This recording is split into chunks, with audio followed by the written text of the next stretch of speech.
Olá, eu sou o reverendo Ricardo Chaves Fukuzawa, pastor presbiteriano, e hoje nós teremos mais uma vez o nosso estudo sobre os 10 mandamentos, segundo o Catecismo Maior de Westminster.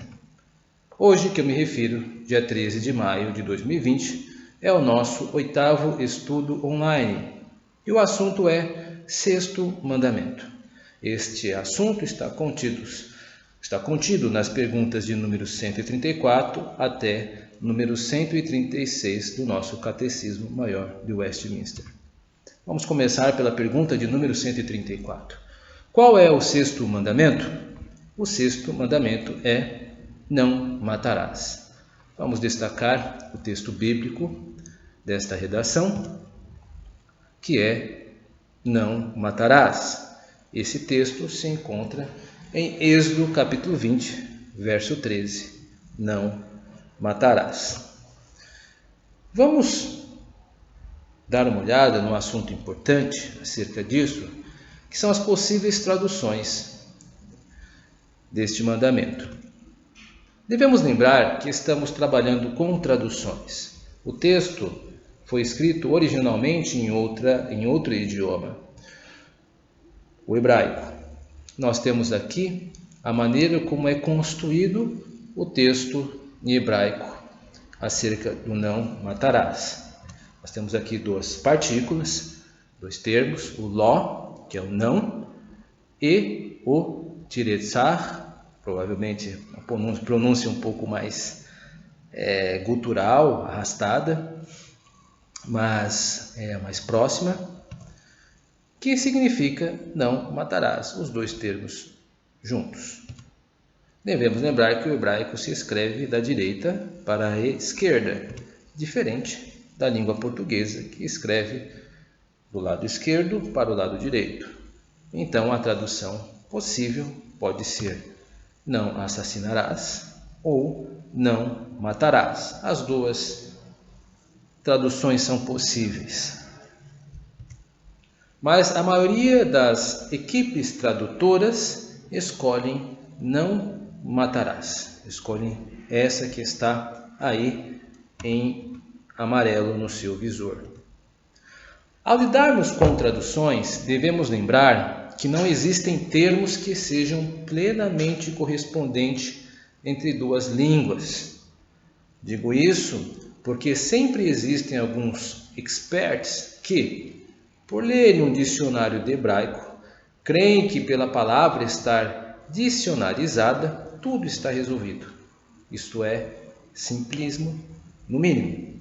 Estou deixando aqui um alerta, porque não são poucos algumas pessoas que, por estudarem algum idioma, se autorizam a fazer fortes afirmações acerca de como deve ser traduzido tal texto.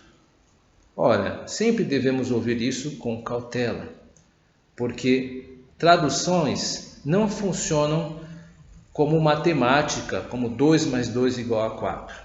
Nós estamos trabalhando com culturas diferentes. Temos uma cultura que foi registrada em outro idioma, o hebraico, e nós temos hoje uma cultura que possui um outro idioma, que é a nação brasileira, que tem por sua língua a língua portuguesa. São formas diferentes de expressão. Então, alguns termos que podem ser encontrados em uma língua podem não ter correspondência em outra, por exemplo. A tradução não matarás cumpre seu papel e é referendada por grandes editoras que dispõem de equipes de tradutores extremamente competentes e de prestígio consolidado por anos de revisões textuais. Ou seja, a Bíblia que você porta, se for, por exemplo, uma que nós, na Igreja Presbiteriana, adotamos por um certo tipo de consenso, que é a Almeida Revista e Atualizada, a chamada ARA, possui a tradução deste mandamento, o sexto mandamento: não matarás, conforme está aí no seu visor. Não há nenhum problema com essa tradução. É possível que se traduza não assassinarás?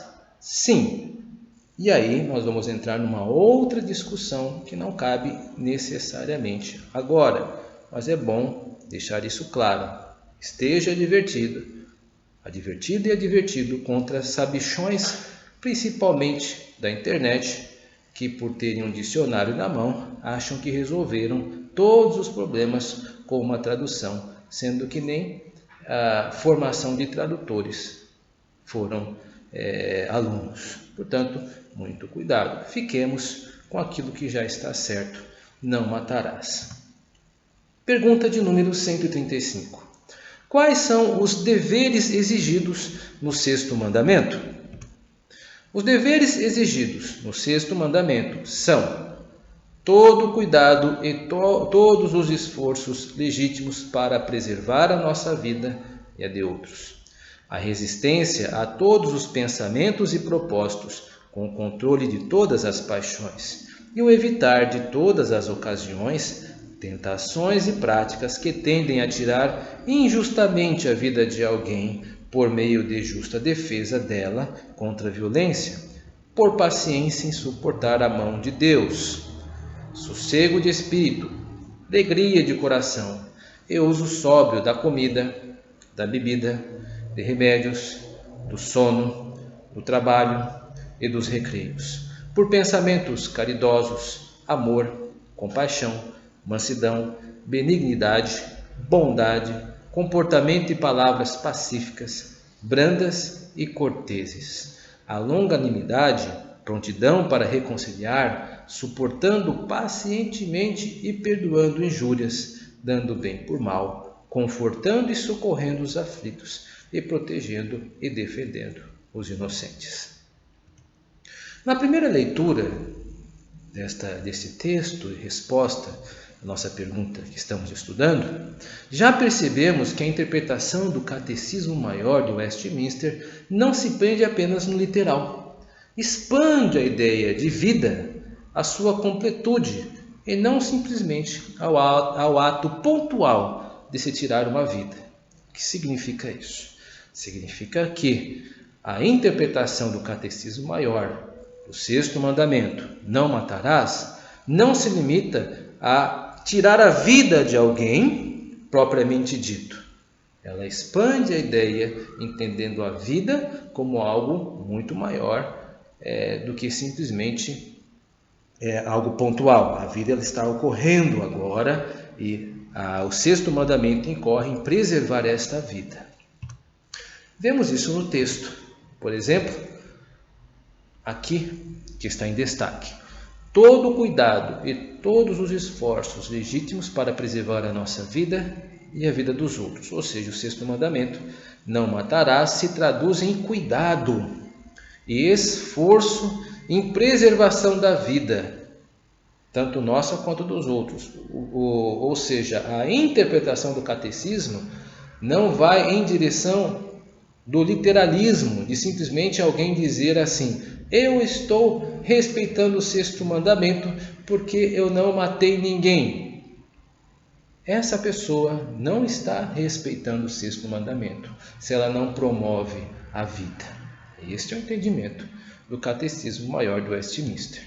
E esse tipo de entendimento está de acordo com o pensamento reformado expresso por João Calvino. Por exemplo, se está em nossas mãos o auxílio para conservar a vida do próximo, somos obrigados a aplicá-lo fielmente, a procurar o que for para a tranquilidade dele, a vigiar para debelar o que é prejudicial. Se estiver em perigo, a estender a mão em auxílio. Se recordarmos que fala assim o Deus legislador, procuremos ao mesmo tempo moderar por essa regra a nossa alma. Instituta da Religião Cristã, livro 2, capítulo 8, parágrafo 39, da onde foi retirada essa informação, esta fala de João Calvino. João Calvino, portanto, se coloca ao lado do Catecismo Maior de Westminster, uma vez que ele entende que nós obedecemos o sexto mandamento a partir do momento em que nós procuramos ajudar a vida, conservar a vida, estabelecer a ajuda quando necessário, proteger do perigo, guardar a pessoa. E não apenas no literalismo, como eu avisei. Há, inclusive, um apelo à ponderação quando é vindo a nós situações que requerem uma justa reação no Catecismo Maior de Westminster. Ou seja, o tom do Catecismo Maior de Westminster é a preservação da vida, é a paciência e suportar dificuldades. Vemos isso no texto, aqui nesta grande seção que eu destaquei. A resistência a todos os pensamentos e propósitos, com o controle de todas as paixões, o evitar de todas as ocasiões, tentações e práticas que tendem a tirar injustamente a vida de alguém por meio de justa defesa dela contra a violência, por paciência em suportar a mão de Deus. A ideia aqui que surge é de uma pessoa que deve suportar, ela deve ser resistente aos pensamentos e os propósitos das suas paixões, deve também evitar ocasiões onde ela se sinta tentada a prejudicar o próximo, e também ela deve tomar cuidado e suportar com paciência, suportar a mão de Deus, para que, suportando a mão de Deus, ela entenda que nem toda a ação de alguém contrária a nós é digna de uma resposta à proporção. Devemos ser pacientes e sermos capazes de suportar o mal também. A resistência a todos os pensamentos e propósitos, como eu disse, estão expressas aí nesta maneira que nós podemos articular esse argumento. Então, devemos resistir com controle de todas as paixões, evitar todas as ocasiões de tentações, de práticas que tendem a tirar injustamente a vida de alguém. Ou seja, eu devo evitar situações que me coloquem à disposição de prejudicar alguém, mesmo por meio de justa defesa dela contra a violência, ou por paciência em suportar a mão de Deus, ou seja, há situações que nem sempre merecem que seja revidada com gravidade, né? Tirar a vida de outra pessoa, prejudicar intencionalmente. Fugirmos dessas situações, devemos fujamos.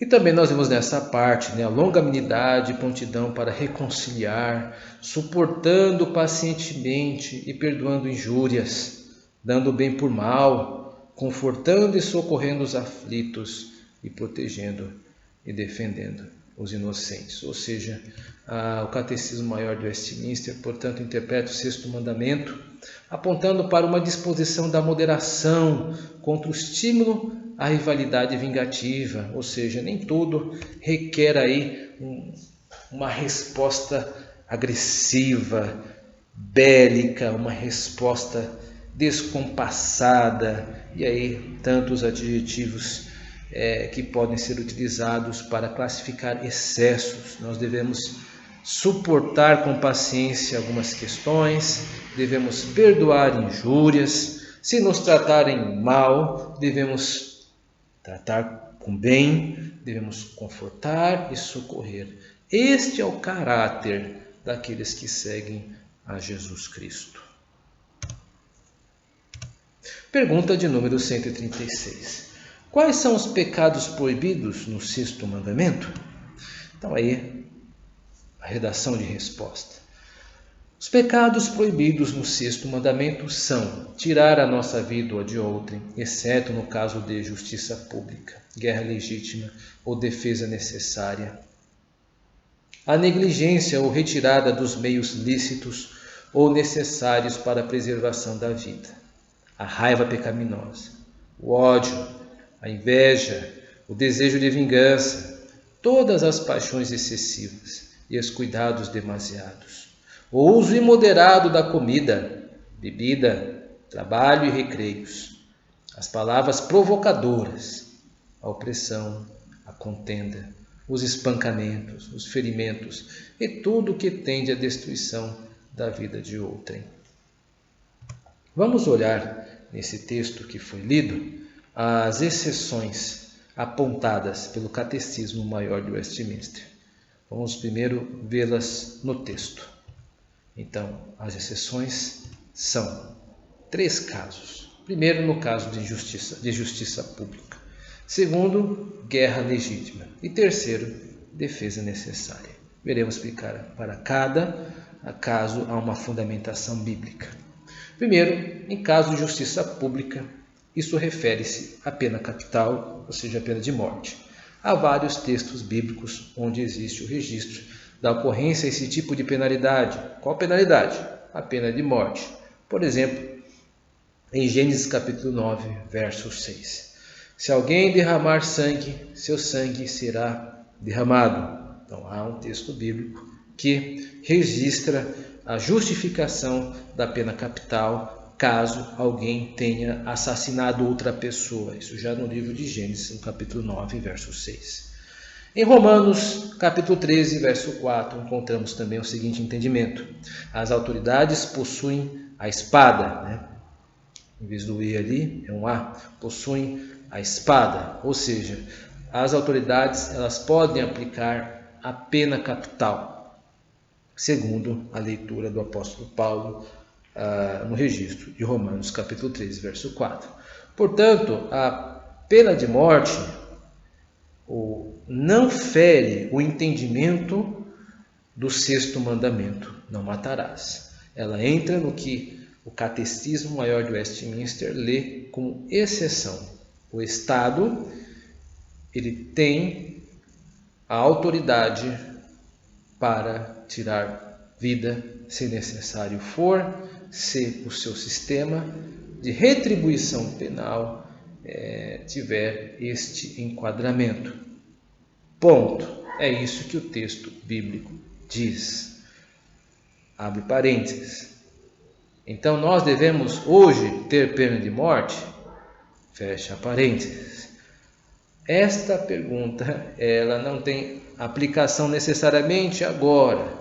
Isso nós estamos mostrando o registro bíblico de fundamentos que referenciam, que fundamentam a pena capital conforme era exercida no Antigo Testamento. O fato de termos ou não no sistema penal brasileiro, no sistema penal de qualquer nação, a ausência da pena capital não constitui necessariamente um demérito. É preciso estudar cada nação e os entendimentos que ela possui. Há muitas coisas que precisam ser refletidas para responder à pergunta se hoje deve-se ter a pena capital ou não. Então, não é tão simples assim. Uma outra exceção que o Catecismo Maior de Westminster nos apresenta. Existem guerras entre nações que são legítimas. Há vários textos bíblicos onde existe o registro da ocorrência desse tipo de situação. Por exemplo, o livro de Êxodo, capítulo 17, verso 16. Haverá guerra contra Amaleque. É um pequeno erro aí, por favor, se você estiver anotando, anote com esta correção em tempo real, em tempo virtual. Êxodo capítulo 17, verso 16, onde os israelitas saíram do Egito, estão indo em campanha para a terra prometida, para Canaã, e os amalequitas surpreendem os israelitas, provocando grande morticínio e fazendo-os ter que lutar sem necessariamente tendo tempo de se organizar. Foi um ato muito covarde dos amalequitas. O texto bíblico mais para frente trabalha esta situação e, portanto, há um registro em Êxodo capítulo 17, verso 16, haverá guerra contra Amaleque. Então, é um motivo legítimo que Deus quis deixar registrado que essa guerra era legítima devido à extrema covardia com qual Amaleque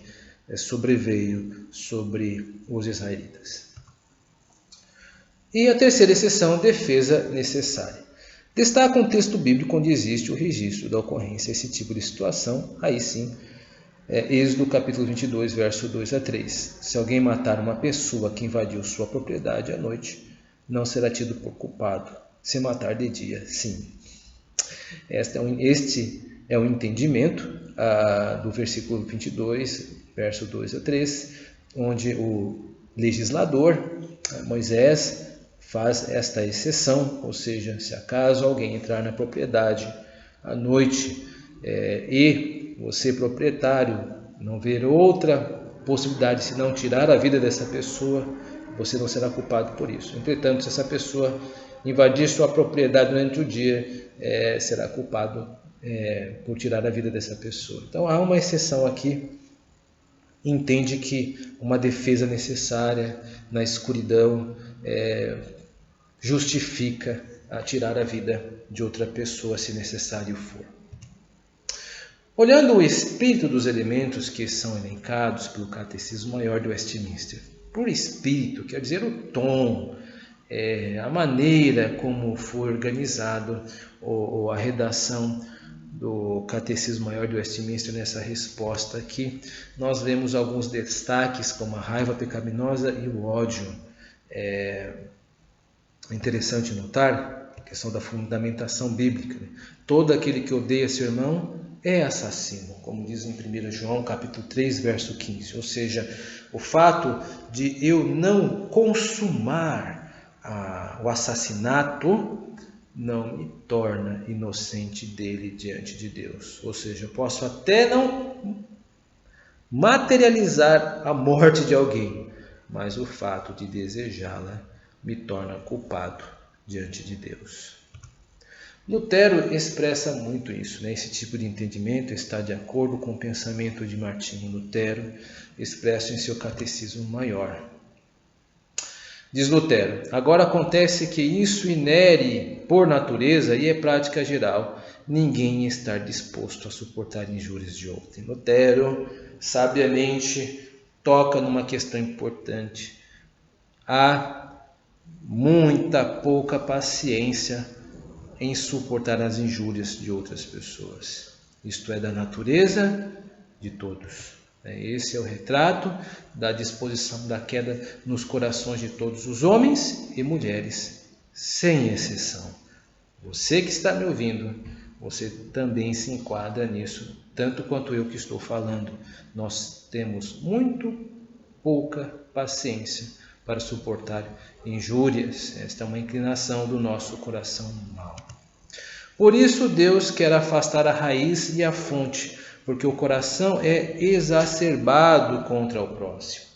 E habituar-nos a sempre termos esse mandamento diante dos olhos e nele nos espelharmos, atentando à vontade de Deus e a Ele encomendando de coração, confiante e com invocação de seu nome, a injustiça que estivermos sofrendo. Então a ideia aqui de Lutero é que o nosso problema está situado no coração. Um coração amargurado agirá de maneira amargurada. Então nós devemos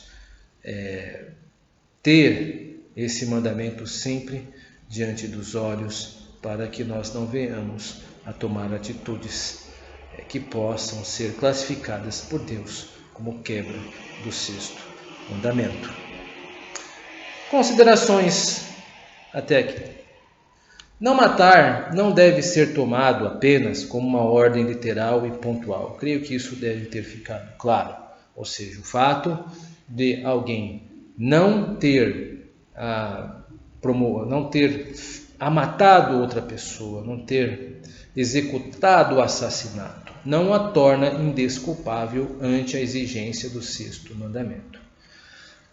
Não matar é, antes de tudo, promover a vida daqueles que estão próximos de nós. Ou seja, se você de fato está obedecendo esse mandamento, você é uma pessoa que promove vida.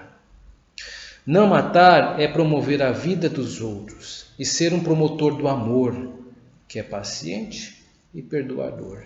Essa é a resposta que nós devemos dar e que Deus espera que demos à sua exigência do 6º mandamento. Que Deus possa lhe dar graça e força para que o seu coração seja conhecido por Deus como um coração paciente em suportar injúrias por amor do nome dele. Que Deus muito nos abençoe. Amém e amém.